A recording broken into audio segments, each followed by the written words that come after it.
এভাবে আল্লাহর নবী সাল্লাল্লাহু আলাইহি সাল্লামের মৃত্যুর সময় ঘনিয়ে আসছিল।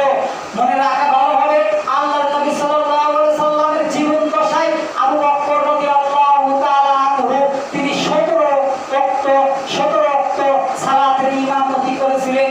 একদিন আল্লাহর নবী সাল্লাল্লাহু আলাইহি সাল্লাম প্রচন্ড অসুস্থ হয়ে পড়লেন।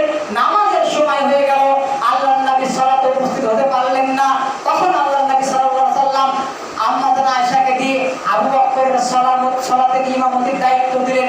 তখন আবু বকর সালাতের ইমামতি করতেছিল, আর সাহাবীরা সালাতের ইক্তেদা করতেছিল, পিছনে সালাত আদায় করতেছিল।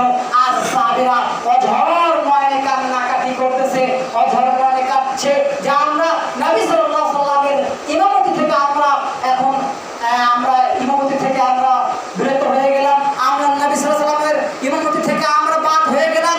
আল্লাহর নবী আমাদের ইমামতি করতে পারছে না, আমরা ইতিম হয়ে গেলাম, নবী থেকে ইতিম হয়ে গেলাম। সাহাবীরা করে কান্নাকাটি করতেছিল। তখন একদিন ফজরের সালাতে আল্লাহর নবী সাল্লাল্লাহু আলাইহি সাল্লাম দুইজন সাহাবীর কাঁধে ভর করে আল্লাহর নবী সাল্লাল্লাহু আলাইহি সাল্লাম তিনি ফজরের জামাতে শামিল হওয়ার চেষ্টা করতেছিলেন। আল্লাহর নবী আব্দুল্লাহ ইবনে আব্বাস রাদিয়াল্লাহু তাআলা আনহুকে আদেশ করলেন, আব্বাস রে তুমি পানি নিয়ে আসো। আল্লাহর নবী সাল্লাল্লাহু আলাইহি সাল্লাম আব্বাস পানি নিয়ে আসলেন। আল্লাহর নবী সাল্লাল্লাহু আলাইহি সাল্লাম তিনি ওযু করলেন।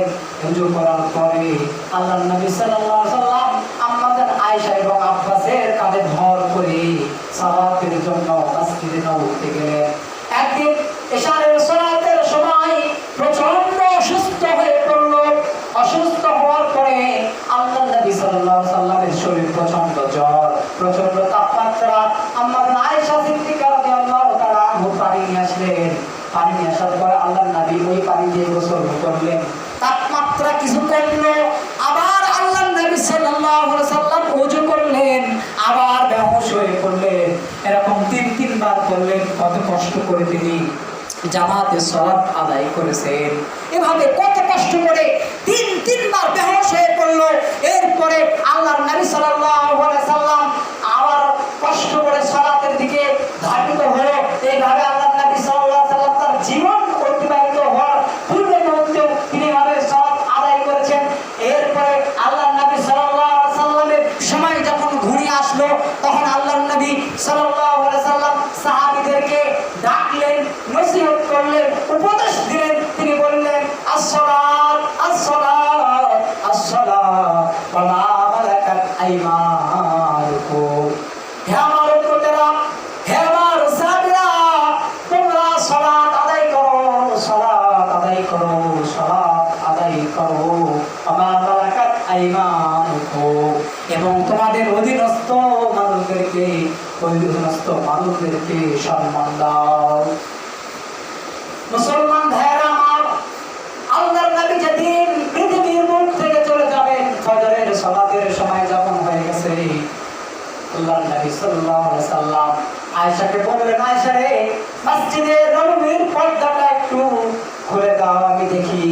আল্লাহর নবী সাল্লাল্লাহু আলাইহি সাল্লাম দেখলেন ফজরের সালাত শুরু হয়ে গেছে। আবু বকর ইমামতি করতেছে, আর সাহাবীরা আবু বকরের পিছনে সালাত আদায় করতেছে। আল্লাহর নবী মুস্কি হাসলেন আর অঝর নয়নে কাঁদলেন।